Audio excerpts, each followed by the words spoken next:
Good evening मेरे प्यारे student.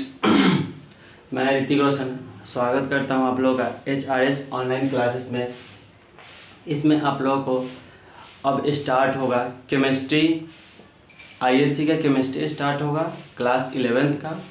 Chapter by chapter आपका इसमें स्टार्ट करेंगे हम। इसमें देखिएगा कि आप लोगों को इस चैनल पे अब प्रोवाइड होगा क्लास 11th का केमिस्ट्री सब्जेक्ट का मेरे द्वारा अच्छे अंदाज में हिंदी मीडियम अंग्रेजी मीडियम दोनों का वीडियो आप लोगों को मिलते रहेगा। हर एक चैप्टर अवेलेबल होगा।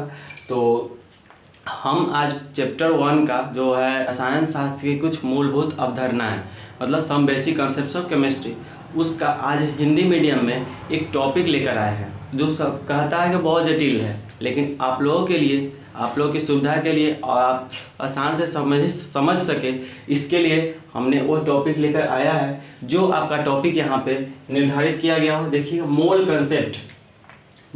कंसेप्ट ये टॉपिक है। बहुत VVI इम्पॉर्टेंट टॉपिक है, ठीक है। ये टॉपिक आप लोगों को क्लास 12th में भी पढ़ा जाएगा और क्लास 11th में बहुत इंपॉर्टेंट टॉपिक होता है। इसलिए क्लास 11th में अगर मोल कंसेप्ट समझ गए तो क्लास 12th में आप अच्छी तरह से बोर्ड एग्जामिनेशन प्रिपेयर कर सकते हैं। तो हम इस टॉपिक को शुरू करते हैं। पार्ट 1 का है, NCERT फॉलो किया जाएगा और पार्ट 1 का मोल कंसेप्ट ध्यान से चलिए देखते हैं आखिर क्या है। मोल कंसेप्ट क्या है, आखिर क्यों सब डरता है इस मोल कंसेप्ट से। तो आज वो सब आपका डर खत्म होगा, दूर भाग जाएगा डर जितना भी है। तो ध्यान दीजिए मोल कंसेप्ट क्या है। तो मोल शब्द क्या है आखिर। तो मोल शब्द का प्रयोग देखिएगा, मोल शब्द का प्रयोग सर्वप्रथम ओस्टवाल्ड नामक रसायनज्ञ ने किया था। पहले हम जानते हैं कि कहाँ से आया था, कौन किया था। तो यहाँ पे देखिएगा मोल शब्द का प्रयोग सर्वप्रथम ओस्टवाल्ड नामक रसायनज्ञ ने किया था। किसने किया था? मोल शब्द का प्रयोग सबसे पहले ओस्टवाल्ड नामक कौन किया था? रसायनज्ञ ने किया था। और अगला देखिए मोल का मीनिंग क्या होता है। मोल का मतलब ही होता है ढेर। मोल का मीनिंग होता है ढेर, जिसको अंग्रेजी में कहते हैं हीप या फाइल। ढेर कहने का मतलब बहुत सारा एकत्रित एक जगह वस्तु, मतलब बहुत सारा वस्तु एक जगह एकत्रित होता है तो मोल कहते हैं। जिस प्रकार कलेक्शन होता है उस प्रकार मोल होता है। तो यहाँ पे देखिए मोल का मतलब ढेर हो गया। तो अगला देखते हैं, मोल को प्रयोगों द्वारा एवोगाद्रो ने सिद्ध किया था। मोल को प्रयोगों द्वारा किसने सिद्ध किया था? एवोगाद्रो ने सिद्ध किया था। एक ऑब्जेक्टिव क्वेश्चन यहाँ से ये तैयार होता है, आपका 1 नंबर का ऑब्जेक्टिव क्वेश्चन यहाँ से तैयार होता है कि मोल को प्रयोगों द्वारा एवोगाद्रो ने सिद्ध किया था। किसने किया था? एवोगाद्रो ने। इसलिए 1 मोल बराबर एवोगाद्रो संख्या होता है। अब मोल क्या है? तो मोल कुछ ज्यादा कुछ नहीं, मोल एक संख्या है। मोल क्या है? तो mole is just like a number. Mole क्या है? तो मोल एक संख्या को दर्शाता है। अब आखिरकार ये मोल के बारे में जान गए, तो मोल आखिरकार है क्या। लेकिन आखिरकार मोल का स्पष्टीकरण, मोल का मतलब क्या होता है। मोल इतना चीज तो समझ गए कि मोल है, इसका मतलब होता है ये मोल एक संख्या है। लेकिन इसका एक स्पष्टीकरण हम देख लेते हैं कि मोल का मतलब क्या होता है आखिरकार। अच्छा खासा समझ में आएगा इसका स्पष्टीकरण। मोल का स्पष्टीकरण आखिर मोल है क्या। जैसे देखिएगा हम लोग मैथमेटिक्स कैलकुलेशन में पढ़ते हैं 1 दर्जन। क्या चीज? 1 दर्जन। तो 1 दर्जन कुछ भी चीज लीजिएगा, कोई भी चीज आप 1 दर्जन लेते हैं तो कितना देगा आपको? 12। कितना देगा? 12। उसी प्रकार अगर 1 स्कोर लेते हैं, क्या चीज? 1 स्कोर कुछ भी चीज लेते हैं तो आपको कितना वस्तु देगा? तो 20 देगा। कितना देगा? 20 को समान देगा। जैसे 1 दर्जन आप केला लेते हैं तो आपको 12 केला मिलेगा। 1 स्कोर अगर केला ले लेते हैं तो आपको 20 केला देता है। तो इसी प्रकार जैसे मैथमेटिक्स में जैसे बड़ा संख्या को एक छोटा संख्या में दर्शाने के लिए एक शब्द का यूज किया जाता है, उसी प्रकार केमिस्ट्री में भी यूज किया जाता है। बहुत बड़ा नंबर को दिखाने के लिए एक शब्द का यूज किया जाता है, जो कि होता है मोल। क्या होता है? मोल का मतलब होता है जिस प्रकार ये होता है ना, सेम प्रकार से आपका होता है 1 मोल। तो 1 मोल में होता है आपका 6.022 गुने 10 के पावर 23 इतना पार्टिकल्स होता है। 1 मोल कोई भी चीज ले लीजिएगा तो इतना हो जाएगा आपको, मतलब कितना है तो 6.022 इंटू 10⁻23 वस्तु है, कुछ भी रहे। समझ में आया? इसका और एग्जाम्पल से देखते हैं। इसका एग्जाम्पल हम देखते हैं कि क्या है। इसका एग्जाम्पल यहाँ देख लीजिए, एग्जाम्पल हम लोग देखते हैं। तो 1 मोल बराबर इतना होता है, तो आप ले सकते हैं एग्जाम्पल। अगर 1 मोल हम ले लेते हैं केला, तो 1 मोल केला में कितना केला होगा? तो 6.022 इंटू 10⁻23 केले। जस्ट लाइक इसकी तरह, जैसे 1 दर्जन केले में 12 केला होता है, उसी प्रकार 1 मोल केला में इतना केले होते हैं। अगर इससे अगला एग्जांपल देखते हैं कि 1 मोल आम, क्या चीज? 1 मोल आम में कितना आम होगा? तो कह सकते हैं ना 6.022 इंटू 10⁻23 आमे हो सकते हैं। मतलब 1 मोल कहने का मतलब 1 मोल ज्यादा कुछ नहीं, 1 मोल एक संख्या है। जिस प्रकार से 1 दर्जन में 12 होता है तो 12 एक आपका संख्या है, उसी प्रकार 1 मोल जस्ट लाइक अ नंबर, जो बहुत सारा वस्तु को एक साथ बताता है। ये ज्यादा कुछ बड़ा नहीं है। इस संख्या का अगर एग्जैक्ट वैल्यू आपको जानना चाहते हैं, इस संख्या का अगर एग्जैक्ट वैल्यू मतलब कितना है, आखिरकार ये 6.022 हम तो समझ गए, 6.022 गुने 10 के पावर 23 ये तो समझ रहे हैं। लेकिन जैसे 1 दर्जन में 12 को होता है, वैसे हम कैसे समझेंगे कि इतना है? तो चलिए कोई दिक्कत नहीं है, यहाँ देखते हैं। जैसे इसका है ना, तो आप क्या कीजिए ना, यहाँ पर लिख रहे हैं, ठीक है 6.022, तो आप ले लीजिए 6022 और 10 पावर 23 है ना, तो हम यहाँ से दशमलव हटा दिए हैं, इसमें से 3 को काटे हैं तो 10 के पावर 20 बन जाएगा मात्र। तो इसमें इसका एग्जैक्ट नंबर लिखते हैं, तो अब 10 के पावर 20 बच गया, तो 1 2 3 4 5 6 7 8 9 10 11 12 13 14 15 16 17 18 19 20 एग्जैक्ट वैल्यू होता है मोल का। मतलब 1 मोल में इतना सामान होगा। इसको तो आप गिन भी नहीं सकते हैं, इसको आप गिन भी नहीं सकते हैं, इतना कठिन है। इसीलिए तो ऐसा रूप में लिया गया है। अब कोई डाउट होगा? अगर आप ले सकते हैं ना 1 मोल बच्चे में कितना बच्चा होगा? 1 मोल अगर बच्चा कहेंगे तो मतलब क्या बच्चा कहेंगे? तो 6.022 गुने 10 पावर 23 बच्चा हो जाएगा। और आपको मोल की परिभाषा अब तो ये हो गया, आप समझ गया ना कि मोल क्या है। तो mole is just like a number. Mole क्या है? मोल ज्यादा कुछ नहीं, मोल एक संख्या है। मोल क्या है? मोल एक संख्या है, ठीक है। तो ये आशा करता हूँ कि आप लोग समझ गए होंगे, ठीक है। अब आगे देखते हैं हम लोग मोल की परिभाषा के बारे में। क्या चीज़ के बारे में? मोल की परिभाषा के बारे में थोड़ा सा हम चर्चा कर लेते हैं, ठीक है। अब मोल की परिभाषा पर भी ध्यान दे देते हैं। क्या चीज़ पे? मोल की परिभाषा पर हम ध्यान देते हैं। मोल की परिभाषा क्या है, आखिर मोल का डिफिनेशन क्या है, उस पर ध्यान देते हैं। आप एग्जाम में जाएंगे तो ये सब तो नहीं लिखिएगा। आपसे अगर बोर्ड में पूछा जाएगा तो एग्जैक्ट आप डिफिनेशन वहाँ पे लिख सके, उसके लिए हमने एक डिफिनेशन भी बना दिया है आपके लिए, जो बहुत ही आसान है। उसको एक बार खाली पढ़िएगा तो अच्छा से समझ में आ गया तो आप आराम से लिख सकते हैं, कभी भी आपको याद रहेगा। तो समझ के पढ़िएगा, बेहतर होगा। समझ के अगर आप पढ़ते हैं तो आपका बेहतर सक्सेस जीवन बनेगा। अगर आप रट्टा मार के पढ़ते हैं तो आप कोई सक्सेस नहीं आप पा सकते अपने लाइफ में। तो इसलिए समझ के पढ़िए। क्या चीज़ से? समझ। हर कंसेप्ट को अगर आप समझ लेते हैं तो आपको जीवन के लिए सबसे बेस्ट होगा, आपके पढ़ाई के लिए सबसे बेस्ट है अगर कंसेप्ट को समझ रहे हैं तो। इसलिए कंसेप्ट पहले क्लियर कीजिए। क्या चीज़? कंसेप्ट क्लियर कर रहे हैं तो आप बहुत अच्छे हैं। और थोड़ा सा मेहनत कीजिए, आप अपने जीवन में भी सक्सेस पा सकते हैं। थोड़ा सा सिर्फ मेहनत करना होगा आपको, ठीक है। तो ध्यान दीजिए मोल की परिभाषा के बारे में। तो मोल की परिभाषा, किसी पदार्थ की 1 मोल, किसी भी पदार्थ का अगर 1 मोल कहेंगे, किसी भी पदार्थ का 1 मोल कहेंगे तो पदार्थ की वह मात्रा है जो कार्बन 12 के समस्थानिक। क्या चीज? कार्बन 12 के समस्थानिक। यहाँ देखो, कार्बन 12 के समस्थानिक में उपस्थित परमाणुओं के बराबर होती है। कार्बन 12 समस्थानिक, एक शब्द है यहाँ पे समस्थानिक। क्या चीज? एक शब्द है आपके पास समस्थानिक। तो उससे थोड़ा सा उसके बारे में थोड़ा सा ज्ञान ले लेते हैं, थोड़ा इसके बारे में भी नॉलेज ले लेते हैं। साथ में जब पढ़ ही रहे हैं तो एक वर्ड आ गया समस्थानिक, उसके बारे में जान लेते हैं, क्योंकि चैप्टर 2 में जानना ही है।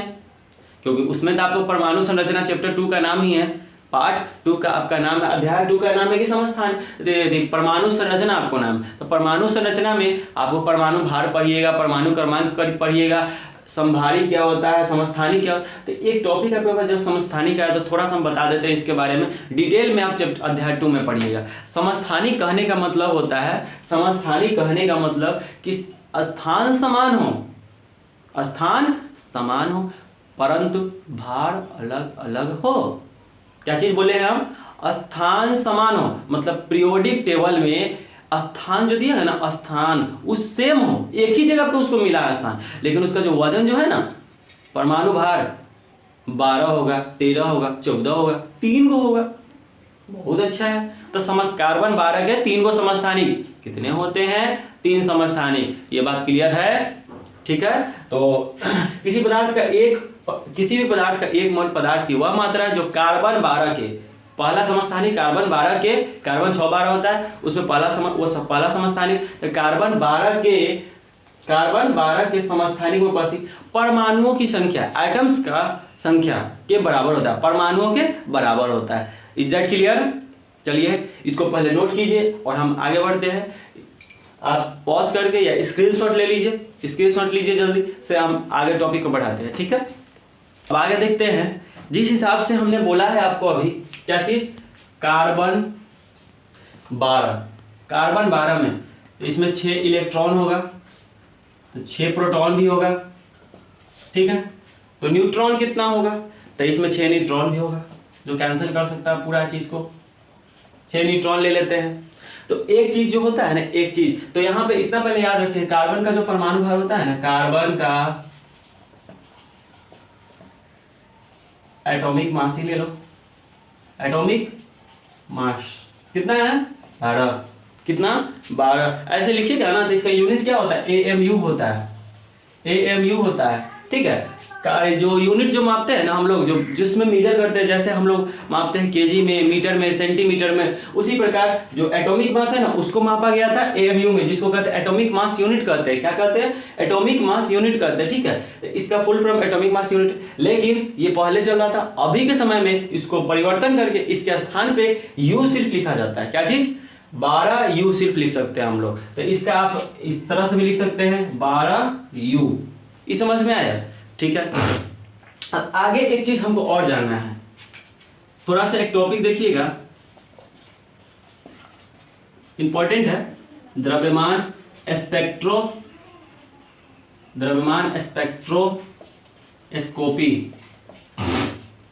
द्रव्यमान स्पेक्ट्रोस्कोपी से हमें क्या, स्पेक्ट्रोस्कोपी से यह ज्ञात किया गया कि कार्बन के, किसके? कार्बन के एक परमाणु, कार्बन का एक एटम का भार कितना है? 1.99 गुने 10 के पावर 23 ग्राम। कितना आया था? सॉरी -23 हो जाएगा, यहाँ पे छूट गया। यह ज्ञात किया, द्रव्यमान स्पेक्ट्रोस्कोपी एक डिवाइस है, एक यंत्र है, जिससे हमें यह पता चलता है कि कार्बन के एक परमाणु का भार, कार्बन के एक परमाणु का भार होता है 1.99 गुने 10 के पावर -23 ग्राम। कितना होता है? इसको ग्राम में हम कन्वर्ट कर लिए, आप यू में भी लिख सकते हैं, तो यू में भी आपका इतना ही आएगा। ठीक है, तो 1.99 गुने 10 के पावर 23 ग्राम होता है। ये हमको कहां से पता चला? तो द्रव्यमान स्पेक्ट्रोस्कोपी से हमें यह ज्ञात हुआ कि कार्बन के एक परमाणु का भार 1.99 गुने 10 के पावर -23 ग्राम होता है। बहुत आसान है, समझ लीजिए। समझ गए तो हो गया याद। ठीक, चलिए आगे देखते हैं। अगला टॉपिक हम देखते हैं, तब तक इसको पहले नोट कीजिए। तो इस पे जैसे कार्बन के एक परमाणु का जो भार होता है, कार्बन के एक परमाणु का भार जो होता है, देख ले, यहाँ पे लिख लेते हैं। यहाँ पे कार्बन के एक परमाणु का भार कितना होता है? 1.99 गुने 10 के पावर -23 ग्राम होता है। ठीक है, तो अब हम मोल का एग्जैक्ट वैल्यू, आखिर का मोल का नंबर जो हम लोग पढ़ते हैं 6.02 गुने 10 के पावर 23 याद है ना, 1 मोल इक्वल टू 6.022 गुने 10 के पावर 23 होता है। ये आखिरकार आया कहाँ से, ये आया कहाँ से? तो मोल का देखते हैं, मोल का आखिरकार, तो मोल का फॉर्मूला हम ले लेते हैं, कार्बन का द्रव्यमान बटे क्या चीज, कार्बन के एक परमाणु द्रव्यमान। ठीक, यहां देखिए, कार्बन का द्रव्यमान बटे कार्बन के एक परमाणु का द्रव्यमान। तो कार्बन का द्रव्यमान कितना है, चूंकि हम कार्बन 12 के बारे में कर रहे हैं, तो कार्बन का द्रव्यमान 12, और कार्बन के एक परमाणु द्रव्यमान, एक परमाणु का भार 1.99 गुने 10 के पावर -23। ठीक है, इतना होता है। इसका जब आप सॉल्यूशन कीजिएगा ना, इसका जब काट छाट कीजिएगा तो आपका जो वैल्यू आएगा ना 6.022137 गुने 10 के पावर 23 आएगा। या आप अगर एमयू में बना रहे हैं तो आपका एएमयू ले सकते हैं, या इसको यू भी आप यूनिट में कह सकते हैं, या आप अगर ग्राम में कन्वर्ट कर ले रहे हैं तो ग्राम कह सकते हैं। बात समझ में है? तो एक मोल, यही मोल का वैल्यू है 6.0222137 गुने 10 के पावर 23 एएमयू होता है। बात समझ में आया? तो इतना वैल्यू होता है एक मोल का, इससे हमारा वैल्यू आया है। और हाँ, इसको हम शॉर्ट के रूप में लेकर चलते हैं, इसको इतना लंबा नहीं पढ़ के हम लेते हैं 6.022 इंटू 10 के पावर 23 का टॉपिक है जो अभी ने पढ़ाया कि द्रव्यमान स्पेक्ट्रोस्कोपी से, द्रव्यमान स्पेक्ट्रोस्कोपी से हमने ज्ञात किया था कि कार्बन के एक परमाणु का भार, कार्बन के एक परमाणु का भार 1.99 गुने 10 के पावर -23 ग्राम होता है। ठीक है, तो हमने आखिरकार ये एक मोल का वैल्यू जो होता है 6.022 इंटू 10 to the power 23 होता है। आखिर ये कैसे आया, तो हम लोग वो निकालेंगे। मोल बराबर हमारा फॉर्मूला होता है कार्बन का द्रव्यमान बटा कार्बन के एक परमाणु का द्रव्यमान हम ले लेंगे, कार्बन का पूरा ले लेंगे और बटा कार्बन के एक परमाणु का द्रव्यमान ले लेंगे। तो कार्बन का द्रव्यमान 12 बटा ए का होता है इतना। तो हम इससे जब डिवाइड किए, कैलकुलेशन मैथमेटिक्स का कैलकुलेशन किए, तो हमारा वैल्यू जो आया न्यूमेरिकल्स में इतना आया। ठीक है, तो इसको इतना लंबा ना करके हम शॉर्ट में लिखते हैं 6.022 इंटू 10 to the power 23, और इसी को एवोगाद्रोस नियतांक भी कहते हैं, जिसे Na से डिनोट करते हैं। ठीक है, जिसे Na से डिनोट करते हैं। याद रखिएगा Na आखिरकार पूछेंगे जब क्वेश्चन बनाएंगे तो Na मतलब क्या होता है, तो एवोगाद्रोस नियतांक होता है। ठीक है, इतना तो समझ गए। आखिर का मोल का वैल्यू कितना आया, कहाँ से आया, ये आप समझ गए। मोल का वैल्यू आया है, ये कार्बन के एक परमाणु का द्रव्यमान निकलने के बाद आया है। ठीक है, अब कुछ इससे रिलेटेड जुड़ी हुई बातें हम समझ लेते हैं कि अगर क्या है। जैसे आपको पहले हम पिछले बार में अभी पढ़ाया, जस्ट थोड़ा देर पहले पढ़ाया है कि एक मोल आम में इतने आमें होती है, एक मोल केला में इतने केले होते हैं। ठीक उसी प्रकार केमिस्ट्री में यूज कर लेते हैं मोल का शब्द। तो एक मोल अणु में इतना अणु होंगे, एक मोल परमाणु में इतना परमाणुओं की संख्या होगी। अगर एक मोल यौगिक ले लेते हैं तो इतना यौगिक होगा, अगर एक मोल आवेश ले लेते हैं तो इतना आवेश होगा, अगर एक मोल इलेक्ट्रॉन, क्या चीज, इलेक्ट्रॉन। आगे आप पढ़िएगा चैप्टर 2 में कि इलेक्ट्रॉन का खोज किसने किया, क्या है इसके बारे में सब कुछ पढ़िए। अगर एक मोल इलेक्ट्रॉन है तो कितना इलेक्ट्रॉन, तो 6.022 गुने 10 के पावर 23। इसी से रिलेटेड कुछ एग्जांपल्स आपका इधर कराया गया है। सेम प्रकार का अगर एक मोल सोडियम ले लेते हैं, एक मोल सोडियम ले लेते हैं तो आपका इतना सोडियम हो जाएगा। अगर एक मोल O2 लेते हैं, मतलब ऑक्सीजन लेते हैं, तो इतना ऑक्सीजन हो जाएगा। अगर एक मोल CO2 लेते हैं तो आपका इतना CO2 होगा। चलिए, इतना आशा करते हैं कि आप लोग समझ गए। अगर कोई डाउट होगा तो आप कमेंट कर सकते हैं, आप कमेंट में पूछ सकते हैं, मैं आपका कमेंट का इंतजार करता रहूँगा। और आप लोग ध्यान से पढ़ना स्टार्ट कर दीजिए। मोल कंसेप्ट से आपको स्टार्ट किए हैं, और कुछ अगर टॉपिक का आपको वीडियो चाहिए तो कंसेप्चुअल वीडियो आपको चाहिए तो आप कमेंट कर दीजिए, हम आपको वीडियो प्रोवाइड करा देंगे। और आप बेस्ट नोट्स के साथ आप पढ़ाई कीजिए यहाँ पे। ठीक है, आपको क्वालिटी एजुकेशन यहाँ पे मिलेगा। ठीक, तो ध्यान दीजिएगा। इतना को पहले आप इसका स्क्रीनशॉट लीजिए, तब हम आगे का क्लास करते हैं। अब अगला टॉपिक हम लोग ध्यान से देखते हैं। ठीक है, अगला टॉपिक हमारा है मोल का संबंध। क्या चीज़ है, मोल का संबंध। मोल का संबंध। अब हम लोग मोल का संबंध बताएंगे। मोल का संबंध किससे है। जैसे हम किसी भी व्यक्ति के बारे में हम संबंध बताते हैं कि चाचा है, फूआ है, मामा है, दादा है, पापा है। तो इस प्रकार से मोल का संबंध बताते हैं। जैसे उसका संबंध होता है कि हाँ उस व्यक्ति का वो चाचा होगा, वो फूआ होगा, मामा होगा, जैसे उस प्रकार के संबंध है ना, सेम प्रकार का हम मोल का संबंध देख लेते हैं। अगर मोलो है तो मोल एक संख्या, तो उसका संबंध केकरा केकरा से होगा। तो चलिए आइए देखते हैं केकरा केकरा से होगा। तो पहली बात मोलवा जो है ना, मोल एकर संबंध देख रहे हैं। तो पहला संबंध इसका होगा, वो अब ध्यान से देखिए, ज्यादा कुछ बड़ा नहीं है, बस अभी थोड़ा देर जो पहले हम डेरिवेशन इसका निकाले वही है, इतना इकाई हो जाएगा। पहला संबंध, फर्स्ट रिलेशन ऑफ मोल, मोल का पहला संबंध एकरा से है, तो इसका संबंध इससे है, ठीक है। दूसरा संबंध इसका जो है परमाणु द्रव्यमान से है। कथी से है? परमाणु द्रव्यमान से है, ठीक है।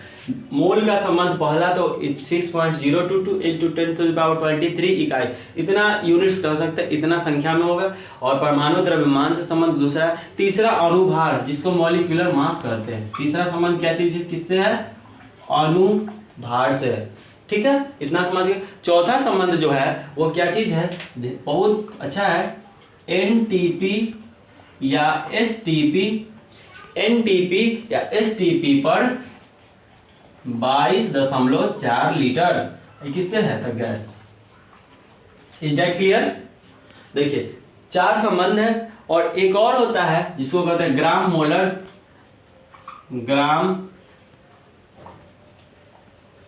ग्राम मोलर आयतन,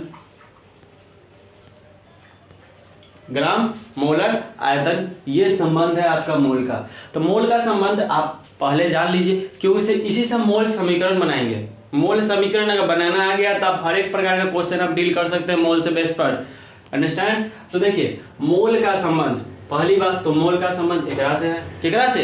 तो 6.022 गुने 10⁻23 इकाई। दूसरा संबंध है इसका परमाणु द्रव्यमान, मतलब एटॉमिक मास। क्या चीज? Atomic mass. तीसरा संबंध अणुभार से है, किसका है? अणुभार से। कहने का मतलब अणुभार से मतलब मॉलिक्यूलर मास, अंग्रेजी में भी जानते हो ये। और चौथा संबंध एनटीपी या एसटीपी पर 22.4 लीटर गैस होता है, ठीक है, ये गैस से रिलेटेड है, तो ये जरूर याद रखिएगा। 22.4 एक फिक्स वैल्यू है, ठीक है। और अगला संबंध है ग्राम मोलर आयतन से। इतना हो गया मोल का संबंध। अब एक नेक्स्ट टॉपिक और हम इसी में देख लेते हैं, क्या है? तो मोल समीकरण। मोल समीकरण बनाना आ गया, मोल समीकरण ये अगर बनाना आ गया तो आप हर एक प्रकार का क्वेश्चन बना सकते हैं। बहुत ही आसान है, बहुत ही आसान। क्या है? तो देखिए पहली बात तो एक मोल, हम लोग के पास परमाणु है, अणु है, उसी पर चर्चा कर लेते हैं। एक मोल एटम्स मतलब एक मोल परमाणु बराबर लेते हैं 6.022 गुने 10⁻23। अभी जस्ट ही बताया इतना परमाणु होगा, ठीक है, परमाणु होगा। बराबर क्या लेंगे? तो परमाणु, इसको रेज कर देते हैं, ठीक है, बाद में लिख देते हैं। परमाणु द्रव्यमान से पहला आपका समीकरण बनेगा। एक मोल परमाणु बराबर होता है 6.022 गुने 10⁻23 परमाणु द्रव्यमान। परमाणु बराबर परमाणु द्रव्यमान किसमें? तो ग्राम में ले लेते हैं। किसमें? ग्राम में। तो पहला आपका समीकरण तैयार हो गया आपके सामने। इस समीकरण को एकदम समझ के रखिए। समीकरण समझना कथी है, थोड़ा देर पहले बताए थे कि एक मोल परमाणु में इतना परमाणु होता है, लास्ट में कथी लगना? परमाणु द्रव्यमान। कथी में? तो ग्राम में लेना है। क्या चीज में लेना है? ग्राम में लेना। अगला समीकरण देखते हैं। अगला समीकरण एक मोल अणु में, क्या चीज में? एक मोल अणु में होता है 6.022 इंटू 10⁻23 अणु होगा, बराबर इसका भी ले लेते हैं अणुभार। क्या चीज? अणुभार। क्या चीज में? तो ग्राम में, ग्राम अणुभार, ठीक है। इतना चीज समझ में आया। तो ये दूसरा आपका समीकरण हुआ। पहला समीकरण एक मोल परमाणु में इतना परमाणु द्रव्यमान होता है, एक मोल अणु में सेम, लास्ट में अणुभार लगाना है। अब देखिएगा एक मोल गैस। एक और है समीकरण तीसरा, जो कि क्या है? एक मोल गैस। तो 1 मोल गैस में 6.022 इंटू 10⁻23 होता है, गैसें होती है, इक्वल टू 22.4 लीटर कथी पर, STP या NTP पर। Is that clear? समीकरण हो गया। मोल समीकरण बना लिया है, मोल समीकरण बनाना लिया, तो मोल समीकरण बना लिया तो बहुत ही बहुत ही बहुत ही आसान हो गया। अब आप क्वेश्चन बना सकते हैं इसका, ठीक है। तो पहले आप इसका क्या कीजिए, नोट कीजिए, स्क्रीनशॉट ले लीजिए या वीडियो पॉज करके अभी नोट कर लीजिए, तो हम आगे क्लास लेते हैं, ठीक है। ये देखते हैं अगला टॉपिक आपका क्या है, मोल समीकरण हमने बना लिया। अभी जस्ट हमने मोल समीकरण बनाया, उसका कुछ एग्जांपल्स देख लेते हैं। क्या चीज, मोल समीकरण पर बेस्ड कुछ एग्जांपल्स, मोल समीकरण पर बेस्ड कुछ एग्जांपल्स हम लोग देख लेते हैं। जैसे अभी हमने पढ़ा कि 1 मोल परमाणु में 6.022 गुने 10⁻23 परमाणु बराबर परमाणु द्रव्यमान होता है, किसमें, तो ग्राम में। तो सेम प्रकार का ले लेते हैं हम 1 मोल सोडियम का परमाणु, 1 मोल सोडियम परमाणु ले लेते हैं, ठीक है। 1 मोल सोडियम परमाणु ले लिए तो कितना होगा, 1 मोल सोडियम परमाणु में परमाणुओं की संख्या 6.022 गुने 10⁻23 परमाणु हो जाएंगे, ठीक है। इतना परमाणु होगा, बराबर आप लिख सकते हैं परमाणु द्रव्यमान। क्या लिख सकते हैं, परमाणु द्रव्यमान लिख सकते हैं, ठीक है। तो 1 मोल सोडियम परमाणु में 6.022 गुने 10⁻23 परमाणु होता है। परमाणु द्रव्यमान, तो परमाणु द्रव्यमान होता कितना है, तो परमाणु द्रव्यमान होता है सोडियम का 23, और किसमें, तो ग्राम में। तो ये आपका मोल समीकरण बन गया। क्या चीज बना, मोल समीकरण बना। अगर आप दूसरा इसी ले सकते हैं, दूसरा एग्जांपल अगर लेना चाहे, 1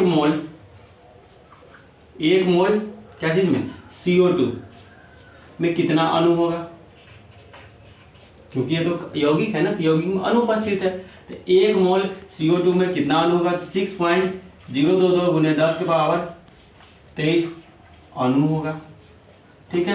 तो इसका अणु भार अब लिखना है, तो कार्बन गुने 1 प्लस ऑक्सीजन गुने 2, क्योंकि ऑक्सीजन 2 है, कार्बन का होता है 12 गुने 1 प्लस 16 गुने 2, तब 12 प्लस 32 इक्वल टू 44 ग्राम। ये आपका हो गया मोल समीकरण। मोल समीकरण पर एग्जाम्पल नंबर 1 हो गया, एग्जाम्पल नंबर 2 हो गया। तो आशा करते हैं कि आप लोग मोल समीकरण बना लीजिएगा। क्या चीज, मोल समीकरण आप लोग बना लीजिएगा। तो हमें लगता है कि आपका जो है मोल पर जितना डाउट था वो क्लियर हो गया, और आपका और डाउट क्लियर तब होगा जब हम इस पर आधारित क्वेश्चन कराएंगे।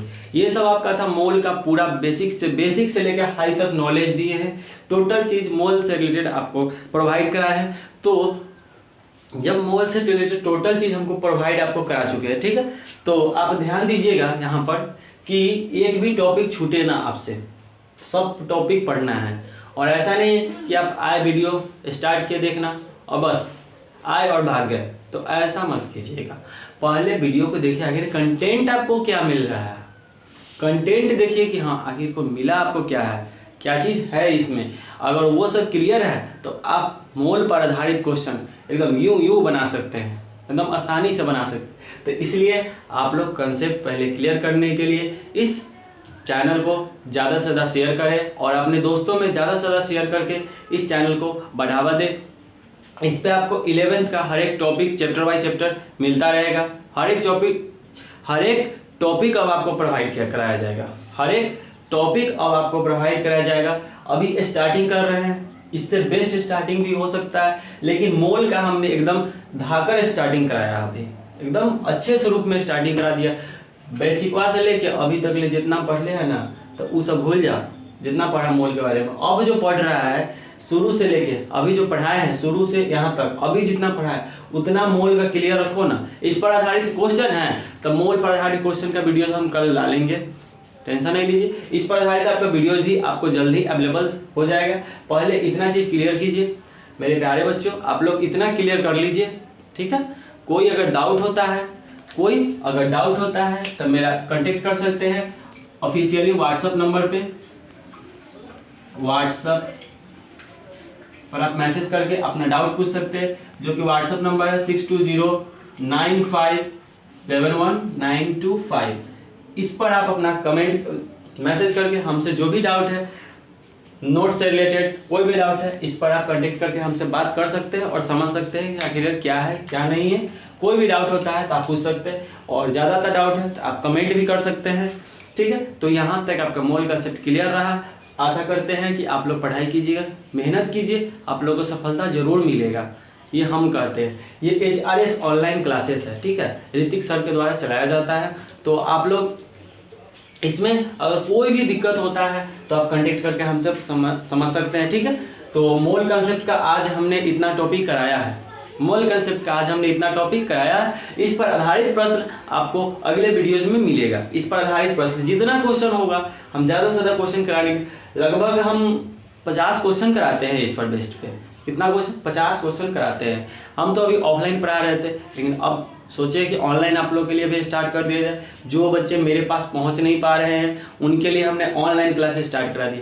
और देखिए, जो अगर हिंदी मीडियम से या अंग्रेजी मीडियम से फ़र्क नहीं पड़ता है, लेकिन आपको समझना वही चीज़ है। सिर्फ अगर अंग्रेजी मीडियम वाले भी अगर ये समझ लेते हैं तो उसको नोट्स चाहिए तो बेटर नोट्स हम दे देंगे। सब कुछ यही रहता है, कुछ अलग चीज़ नहीं, खाली लिखा हुआ हिंदी में है। हिंदी में हम समझाना चाहते हैं, हम समझाते हिंदी में है। लिखवाना हो तो इंग्लिश में लिखवा दिए, ये सब समझाने के लिए। हिंदी में बेस्ट समझ में है, क्योंकि आपका मातृभाषा भी तो हिंदी है, इसलिए मातृभाषा को ना भूले।